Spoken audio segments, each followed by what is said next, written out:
What's going on, guys? Welcome back to another video here on the Samurai Radio Sports Network. And as you noticed, I'm keeping up with my promise. I said we were going to have 6 straight days. This is day number 2 of posting. By the time this goes out, I'll also be streaming. So if you want to check my stream, make sure you go and do so. It'll be here on YouTube. It's just going to be the FIFA series. We're going to play 3, maybe 4 games. I played a couple on my own off stream, but we're saving some of the best for stream. Because I realized I'm not going to play 34 games plus other stuff on stream. But that will be streaming. But today's video, as you see by the title, is about Tua Tagovailoa, the number 1 QB prospect for a lot of Dolphins fans, and the only QB prospect that they'll even accept in the 2020 NFL draft. It feels like most Dolphins fans don't want to go anywhere else but Tua. They don't want to go it seems like last year where Justin Herbert would have been a good pick for most Dolphins fans. This year, they highly disagree, and it's not something that they would want to see happen. Now, I'm not necessarily in the camp, and if you follow me on PFN or you follow me anywhere, Twitter, YouTube even, you know that I'm just not the biggest fan of one guy's the guy and that's it in a class where multiple guys could be the guy. I think if you look back at some draft classes, like the Andrew Luck draft class, he was the clear-cut number 1 selection. There's no doubt about it. And then there were other guys. RG3 would be, could his play style last in the NFL? We'd seen it with multiple other quarterbacks before, and it never really lasted. With Ryan Tannehill, can you develop him?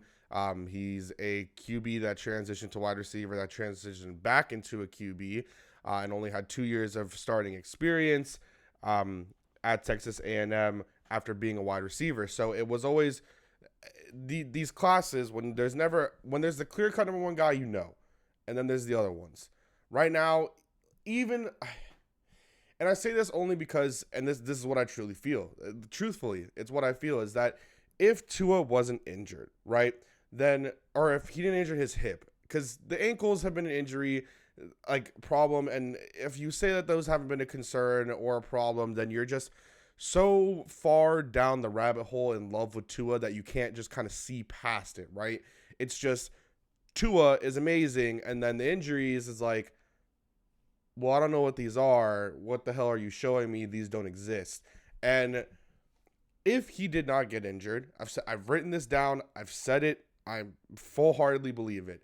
If Tua did not injure his hip, there is no doubt in my mind that the Cincinnati Bengals would be absolutely stupid if they didn't pick him number 1 overall. However, he did not, he did not follow this way. He got injured. He injured his hip on a freak play, and it sucks, and it's going to affect him in his draft stock. And we already had someone say that, or a leaked GM say that a lot of the guys that are doing their mock drafts are wronger or more wrong than they've ever been, ever. I mean, most of the time, the media and the fans are always behind. There's always one guy or a couple guys that get picked where you don't expect, because that's where the NFL sees it, and that's not where the media sees it, because the media, they're always behind. It doesn't matter. Fans were always behind. It doesn't matter. There's always someone or something that happens. Mekhi Becton just found out that he failed a drug test or a drug sample or whatever it was. Not failed a drug test, but it came back sus. How about we say it that way? And now he's going to enter the 60-day protocol from when he gets drafted, so that could affect his draft fall. Laramie Tunsil seemed to be a number 1, if not top 3 pick. He fell all the way to the Dolphins because of the gas mask video. There's always something that happens or something that they know that obviously we don't, because we're not in those circles. And to be truthfully honest, media members and us fans aren't as smart as they are. We have a lot of misses. And yeah, they have their misses as well, but very, very few compared to what we see. So could that be in relation to Tua now that he's injured, where people have him being a top 5 pick and there's been rumors that he could slide? Maybe that GM is a guy like a Chris Greer or the Chargers, or maybe even the Raiders, or another team that wants to see Tua fall to them, so they're kind of feeding information to the media. Who really knows, right? Who knows? And we will never know until draft night happens. But with Tua, to get to the point here, everybody knows how talented he is. If you go and you say Here's Tua's Alabama tape. And you're like, wow, that's not really that great. And he's just a good Alabama QB. And it's the first time that's ever happened. So that's why we're propping him up. Really? Like, come on now. That's absolute stupidity. Because if you look at Tua's tape, you look at Tua play, and you're like, exactly what I just said, then you're dumb. Honestly, I got to say. He's talented. He has the talent. It's not. I saw someone say something about Tim Tebow on Twitter, and I was just like, dog, I might be a Gator fan, buddy, but come on, cut it out. Cut it out. And we all know that Tua is talented. Then you have the camp, like myself, that say, okay, well, he has an injury concern. We get put all the way back. You see where my clothes are? You see the freaking thing up there? That's where we get put. Us that are concerned about the injuries. Buddies that are not concerned about anything and want Tua to be the next prophet for the Miami Dolphins, they're right here on a silver platter. But when you look at the Tua stuff, it all just comes down to the injuries. No one has been able to see what his true injury state or his true state of health is right now. No one can see it. We can't. His doctors can say anything, but if you look at what other NFL players have said, I love to quote the Pat McAfee show because I like Pat McAfee. I think him and his guys are really funny. But they've said, NFL guys like their guys see, getting to see what's going on.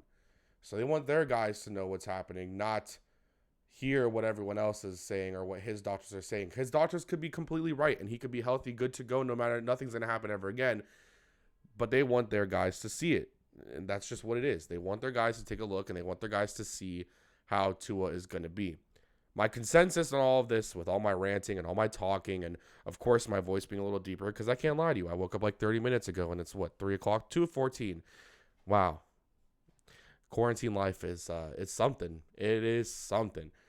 The final thing that I could say here is that if Tua's picked number 5 or number 3 by the Dolphins, right, I would be ecstatic because at least I know because I have faith in Chris Greer and I have faith in Brian Flores and Reggie McKenzie and everyone in the Dolphins brass that, as Joshua House has called it, the Avengers of front office. I have faith in them.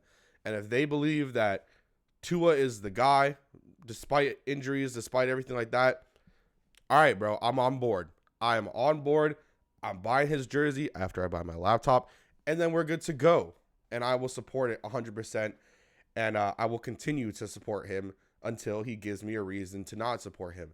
And that's just how I see things, and that's how I think that we should all treat these quarterbacks. Of course, tomorrow's video will be about Justin Herbert, and I'm sure it'll get a lot of hate because I kind of have differing opinions than other people, but that's fine. Anyhow, hopefully you guys tune into the stream. I'll be streaming exactly how you see me right now. And I'll have the same sort of voice.